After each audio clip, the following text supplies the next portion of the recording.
ರಾಜ್ಯದಲ್ಲಿ ಗ್ಯಾರಂಟಿ ಯೋಜನೆಗಳಿಂದ ಅನೇಕ ಶಾಸಕರಿಗೆ ಅನುದಾನ ಸಿಗ್ತಾ ಇಲ್ಲ ಅಂತ ಒಂದು ಅಸಮಾಧಾನ ಅನೇಕ ಕಡೆ ವ್ಯಕ್ತವಾಗ್ತದೆ. ಈ ಬಗ್ಗೆ ಮಾತಾಡಲಿಕ್ಕೆ ನಮ್ಮ ಜೊತೆ ಶಾಸಕ ಗವಿಯಪ್ಪ ಅವರಿದ್ದಾರೆ. ಅವರು ಮಾತಾಡ್ಸೋಣ. ಸರ್, ಈ ಗ್ಯಾರಂಟಿ ಯೋಜನೆಗಳಿಂದ ಯಾವ ರೀತಿಯಾಗಿ ತಮಗೆ ಅನುದಾನದ ಸಮಸ್ಯೆ ಆಗ್ತದೆ, ಕೊರತೆ ಆಗ್ತದೆ ಸರ್? ನಾನು ಆ ಸ್ಟೇಟ್ಮೆಂಟೇ ಕೊಟ್ಟಿಲ್ಲ ಅನುದಾನದ ಬಗ್ಗೆ. ಸ್ಪೆಷಲಿ ಗ್ಯಾರಂಟೀಸು ಇವತ್ತೇನು ಮಾಧ್ಯಮದಲ್ಲಿ ನಡೀತಾ ಇದೆ, ಅದೇ ಇಟ್ ಸರ್ಪ್ರೈಸಿಂಗ್ ಟು ಮೀ.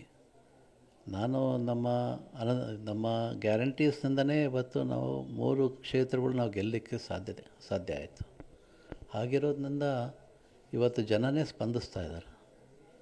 ನಿನ್ನೆ ಪೂಜೆಗೆ ಹೋದವಾಗ ಕೂಡ ಎಲ್ಲ ಗುದ್ಲಿ ಪೂಜೆಗೆ ಹೋದವಾಗೆ 2 ಭಾಗದಲ್ಲಿ ರೈತರು ನಾನು ಕೇಳಿದ್ದೇನೆಂದರೆ ಮನೆಗಳು ಕೂಡ ಅನುಕೂಲ ಮಾಡಿಕೊಡ್ರಿ ಅಂತ ಹೇಳ್ಬಿಟ್ಟು ಕೇಳಿದ್ರು.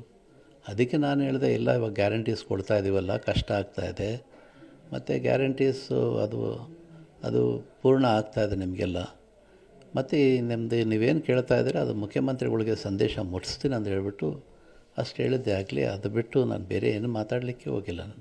ನನ್ನ ಗ್ಯಾರಂಟೀಸ್ ಬಗ್ಗೆ ನಮಗೆ ಅದೊಂದು ಹೆಮ್ಮೆ, ನಮ್ಮ ಪಕ್ಷಕ್ಕೆ, ನನಗೂ ಹೆಮ್ಮೆ. ಯಾಕಂದರೆ ಬಡ ಕುಟುಂಬ ರೈತರಿಗಾಗಲಿ ಕಾರ್ಮಿಕರಿಗಾಗಲಿ ಎಲ್ಲರಿಗೂ ಇವತ್ತು ದಿನ ಜೀವನ ನಡೆಯೋದೇ ಕಷ್ಟ ಆಯಿತು. ಅಂಥ ಇದರಲ್ಲಿ ಇವತ್ತೆಲ್ಲ 2,000 ರೂಪಾಯಿ ಏನು ಪ್ರತಿ ಮನೆಗೆ ಏನು ಮುಟ್ತಾ ಇದೆ, ಪ್ಲಸ್ ಏನು ಸವಲತ್ತು, ಬಸ್ಸಿನ ಸವಲತ್ತು ಇರಲಿ, ಅಕ್ಕಿಯದಿರಲಿ, ಎಲ್ಲ ಇದರಿಂದ ಒಂದು ಹೊಟ್ಟೆ ತುಂಬ ಜನ ಊಟ ಮಾಡ್ತಾಯಿದ್ದಾರೆ, ನೆಮ್ಮದಿಯಾಗಿದ್ದಾರೆ.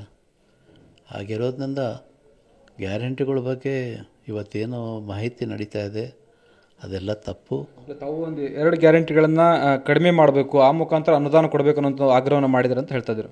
ಇಲ್ಲ, ಅದ್ರ ಬಗ್ಗೆ ನಾನು ಮಾತಾಡೇ ಇಲ್ಲ. ಅದು ಜನರಲ್ಲಾಗಿ ಕೇಳ್ತಾ ಇರ್ತಾರಲ್ಲ ಅಲ್ಲಿ ರೈತರು, ಮತ್ತು ಎಲ್ಲಮ್ಮ ಹೆಂಗೆ ಕಡಿಮೆ ಮಾಡೋಕ್ಕಾಗುತ್ತೆ ಅಂತ ಹೇಳ್ಬಿಟ್ಟು ನಾವು ಹಿಂಗೆ ಕೇಳ್ತೀವಾಗಲಿ, ಏನೋ ಬಸ್ಸನ್ನು ಕಡಿಮೆ ಮಾಡೋಕ್ಕಾಗುತ್ತಾ, ಬೇರೆದೇನು ಕಡಿಮೆ ಮಾಡೋಕ್ಕಾಗುತ್ತಾ ಅಂತ ಹೇಳ್ಬಿಟ್ಟು ಹಂಗೆ ಕೇಳಿದ್ದೀವಾಗಲಿ ಅದು ತಗೊಂಡೋಗಿ ಉಲ್ಟಾ ಮಾಡಿಬಿಟ್ಟಿದ್ದಾರೆ. ನಾವು ಯಾವತ್ತೂ ಗ್ಯಾರಂಟೀಸ್ ಬಗ್ಗೆ ಅದೊಂದು ಪ್ರೈಡ್ ನಮಗೆ.